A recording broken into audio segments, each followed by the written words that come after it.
And we're back with some more Hamilton Tigers franchise mode in FHM 11.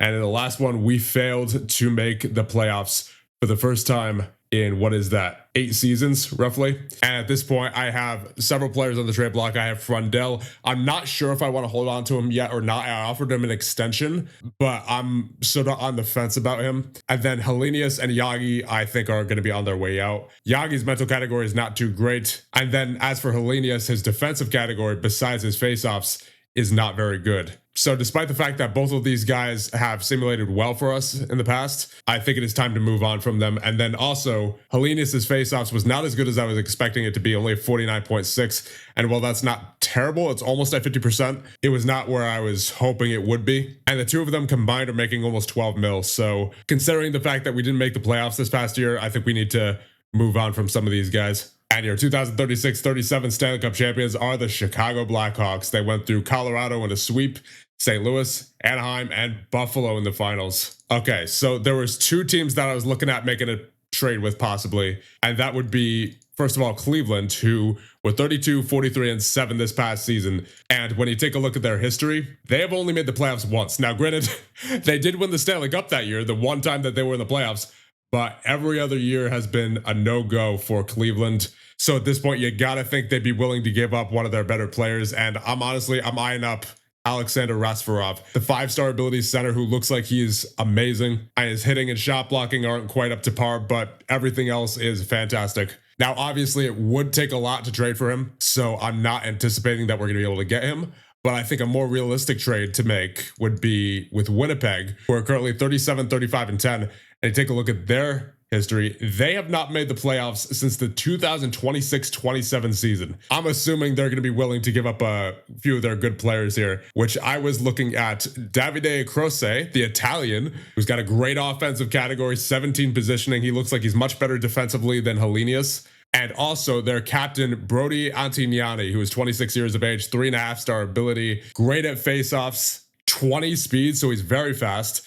Good mental category, solid offensively, and he looks like, for the most part, a very good player. And the best part is that he's only making 3.4 on his cap hit for the next 2 years after this one. So I think making a trade for Croce and Antignani would actually be a pretty realistic trade to make here, and an affordable one at that. And they're both very good simulators as seen by their grades. 72 grade for Croce, 67 for Antignani. Antignani had 57 points last year in 78 games played, and Croce had 66 in 77. So that might be something we do. However, I want to make sure that it is a good trade for Winnipeg, assuming that's the trade that we make. So I think the plan here is going to be trade Yagi and Helenius for picks, and then flip those picks to Winnipeg in exchange for Antignani and Croce. Or if we can somehow manage to convince Cleveland to give up Rasvarov, then we can try that as well. But I think the more likely option is going to be the Winnipeg trade. And like I said, I'm not 100% sure on Frundell right now. I just have him on the trade block just in case a really good offer comes along. But we are actively going to be trading Helenius and Yagi here.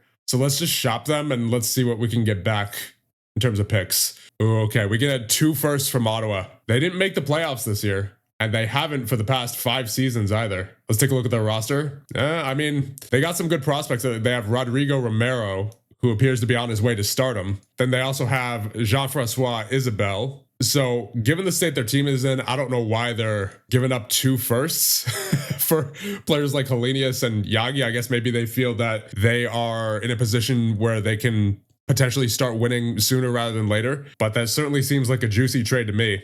Here's the thing. Here's the thing about this year's draft is that there are 5 goaltenders in the top 5. So to be honest, a lottery pick probably wouldn't do us much good this year. So what we'll do is we'll accept that offer from Ottawa. So there you go. And then we will use those first round picks to trade for either Rasvarov or Antignani and Croce. So let's just see if Cleveland would be willing to listen to offers on Rasvarov first and foremost. Wow. So I'm giving up the rights to Doug Meyer, who was the prospect we drafted last year in the first round, I believe. 3 first round picks. The 2 that we just got from Ottawa are owned for this year, and then a second for this year as well, in exchange for Rasvarov, and it's still only hardly likely I mean, what would it even take? I mean, I'm probably not going to do this just given how absurd this offer is, but let's just see. Even Miller only moves it to a well-balanced offer, and he's a 4-star ability. Yeah, I don't think there's anything that would make this work. Even Schaefer only moves it to a well-balanced offer. It would probably have to be Schaefer and Miller. Even that's only well-balanced. Yeah, this is... I don't think a trade for Rasparov is happening here. I don't think it's happening. that's just a little too much there. So what we're going to do is circle back to Winnipeg, and we'll get Crosset and Antignani on there. Okay, so unfortunately, I don't think we're going to be able to make it work for both Antignani and Crosset. It's got to be one or the other here in this trade. I think between the two of them, it's got to be Antignani. Like, besides his hitting, he's a very well-rounded and very fast forward who's 6'6", by the way, 6'6", and is very quick with that 20 speed. I mean, that's got to be a scary sight to see on the ice, right? He had a 67 grade last year, 57 points. He had a plus 18 on the Winnipeg Jets, who of course did not make the playoffs. And as we go back to the league standings, what was their plus minus here? Yeah, they were minus 20.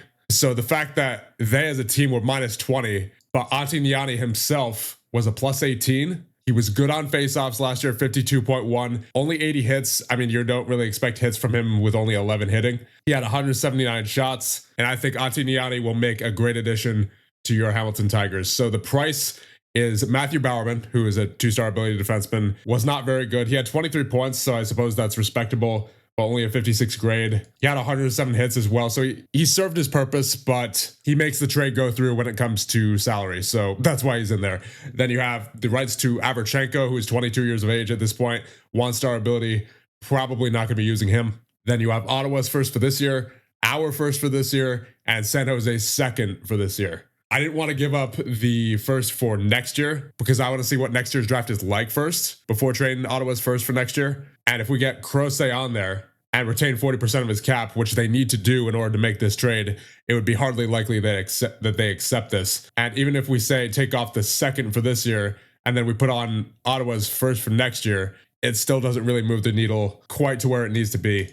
So the offer is Bowerman, the rights to Averchenko, 2 first-round picks for this year, which, again, as we saw at the draft, is not very good this year, and the top 5 is full of goaltenders, so I don't really feel inclined to keep my first-round picks for this year, and then the San Jose second for Antignani at 50% of his salary retained for the next 2 years, and James Steffen, who is just in there for cap reasons. Offer trade, we'll see what they say. And there it is. The Winnipeg Jets have accepted our offer of Matthew Bowerman, 2 firsts, a second, and the rights to Averchenko in exchange for Antignani at 50% of his salary retained and James Steffen. Complete trade. There it is. Ooh, Eliasson does not want to re-sign. That's unfortunate. I was about to approach him with an offer, but it seems that is no longer an option there. So I think with that, we'll move ahead to the NHL Awards on June 20th. Oh, we have a trade proposal from Minnesota. They want Frundell. Get out of here. 1-star ability. And now it's time for the NHL Awards. For the Ted Lindsay, you have Connor Bedard of Tampa, who had 42 goals and 97 points this year.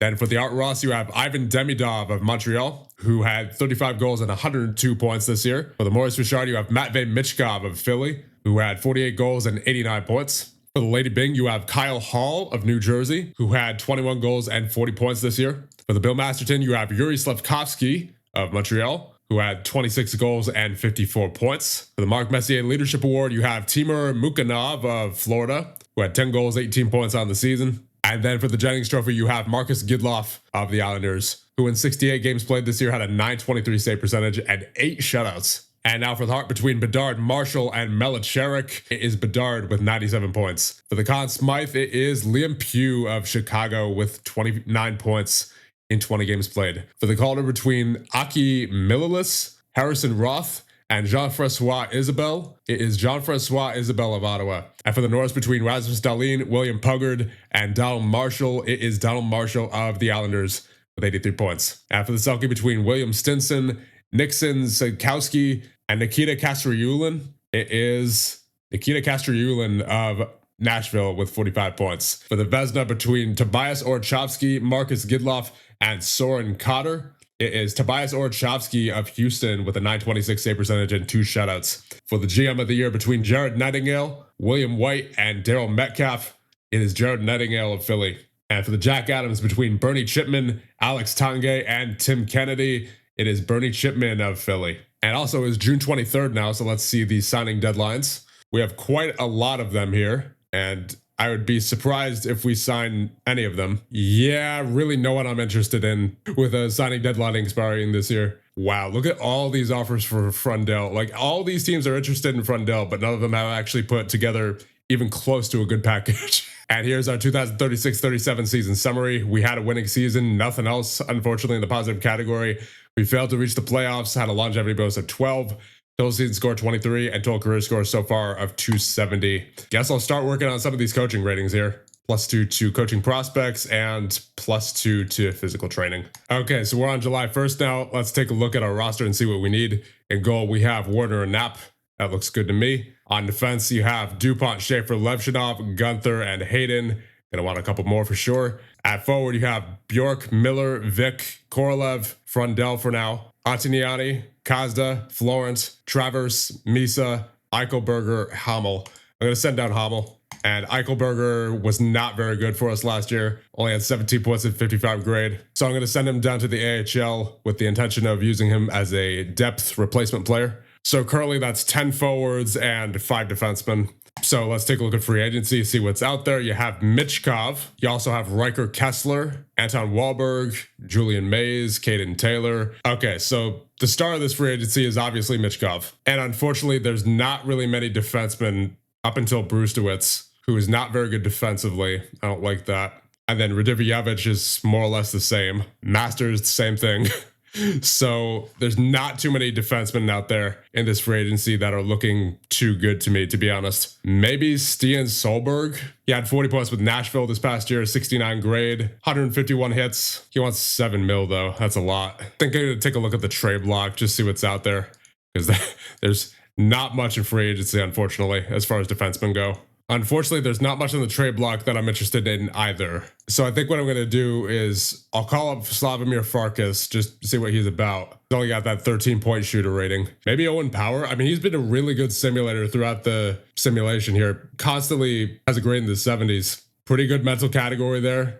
Decent physically, decent defensive category, 18 puck handling. I mean, as long as he doesn't want too much. 5.5 for 1 year. I mean, I guess that's pretty low risk. I'll give him 5.65. See what he says about that. I think we'll be going after Carter Watson here as well. He only wants 2.6 for 3 years. I'll give him 2.7. And here's a look at him. He's pretty well-rounded. 25 points in 76 games played last year for Carolina. 62 grade, 98 hits. So a good and cheap depth player. All right, here's what I'll do. I'm going to make an offer for Michkov. However, I'm going to start by underpaying him. I know that seems weird, and normally in free agency you overpay, and I'll just say right off the bat that I'm not expecting to get him. On the off chance that he does accept this, then it'll be a steal of a deal. But like I said, I highly doubt we will get him. I just wanted to put the offer forward just in case. But I'm not going to break the bank because as is, we already are given 14.5 million to DuPont and 11 mil to Bjork. And actually, Bjork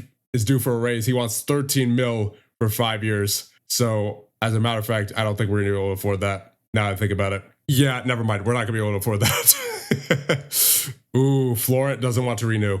Okay. I think that is grounds for a trade. Like right now. we don't need to deal with that long term. We get a first back from LA.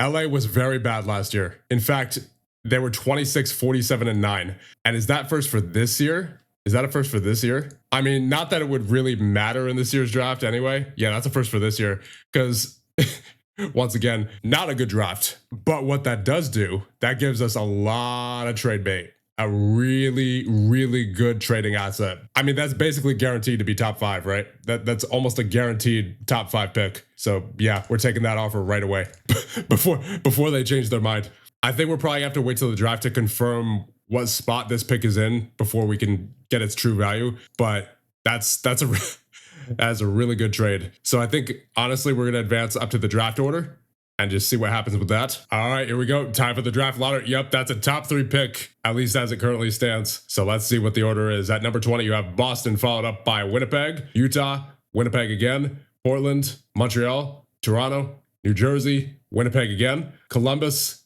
the Rangers, Dallas, San Jose, Pittsburgh, Cleveland, Minnesota, Columbus, your Hamilton Tigers at number 3, followed up by Florida and Edmonton at number 1. So let's see if Cleveland would want number 3. All right, yeah, that's not happening. Just thought I'd try. That said, this 3rd overall pick is a little bit too valuable to be wasting on a goaltender. So I think I will still keep looking around for a trade for it. Ooh, John Ruse is on the trade block for Houston. Maybe we can get him because he's actually on the trade block, unlike Rasfarov. Yeah, I mean, any 5-star player is going to be really difficult to trade for. I don't think we have the assets to do this, unfortunately. But who is available also for Houston is Ryan Lynn, left-handed defenseman. We do need a left-handed defenseman. 4-star ability, got some good ratings. Last year, he had 49 points for Houston, 66th grade, 129 hits. I believe we had him in the Washington GM mode as well. So let's get him on the trade and let's see if we can get him here. It would have to be the rights to Nikisha and Benefield. Benefield 2-star ability, Nikisha 1.5-star ability, and then of course the 2 first-round picks, 1 for this year from LA, and then Ottawa's first for next year, the one we just got, in exchange for Lynn at 50% of his salary retained. Honestly, I don't mind giving up the first for this year, but the part that I'm banking on is next year's draft. So honestly, I think I need to think this over a little bit before I do anything crazy. But before we end things off, I want to thank our channel members, Game Shows 2, Puddin' Tane, and Ryan Q. Thank you so much. And with that, we'll end this one off here. And I will see you guys in the next one when we go through the rest of the year. What is this now? 13? Yeah, year 13. The rest of the year 13 draft and head into year number 14 with your Hamilton Tigers.